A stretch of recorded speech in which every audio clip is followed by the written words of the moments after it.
கோவையில் தேர்தல் விதிமீறி Kashi Kanyakumari road show ரத்து செய்யப்பட்ட நிலையில் அவரது தமிழ்நாடு பயண திட்டம் 2 நாட்களில் இருந்து 1 நாளாக குறைக்கப்பட்டுள்ளது.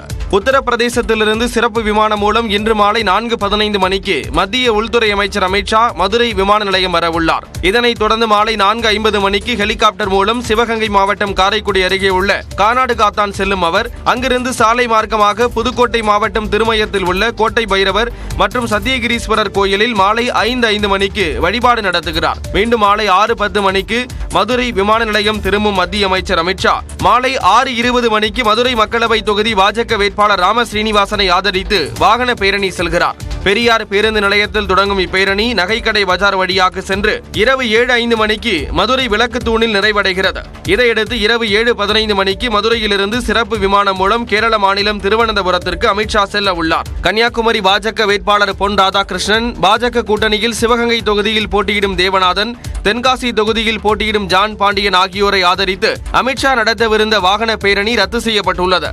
மேலும் நாகப்பட்டினத்தில் பாஜக வேட்பாளர் SGM ரமேஷை ஆதரித்து நடைபெற இருந்த பொதுக்கூட்டமும் ரத்து செய்யப்பட்டு இருப்பது குறிப்பிடத்தக்கது.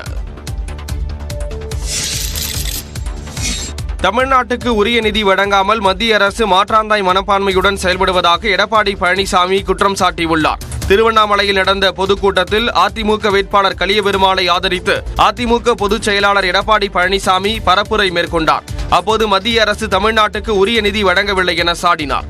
இன்றைக்கு மத்தியில் ஆட்சி செய்கின்றவர்கள் அவர் ஆட்சி செய்கின்ற மாநிலத்தில் சிறப்பு நிதி கொடுக்கிறாங்க, மற்ற மாநிலத்தில் மாற்றாந்தாய் பிள்ளைகளை போய் பார்க்கிறாங்க. இன்றைக்கு இந்தியாவிலேயே GST வரி கட்டுகின்ற 2வது மாநிலம் தமிழ்நாடு. ஆனால் தமிழ்நாட்டுக்கு நிதி கிடையாது. மேலும் தமிழ்நாட்டில் மீண்டும் மின்வெட்டு வரப்போவதாகவும் எச்சரித்தார். மீண்டும் கரண்ட் கட்டு வரப்போகுது, வரப்போகுது. ஏன்னா பத்திரிகையெல்லாம் ஊடகத்தெல்லாம் பார்க்கிறான். இன்னைக்கு திமுக வந்தாவே கரண்ட் கட்டு வந்துடும் தானா.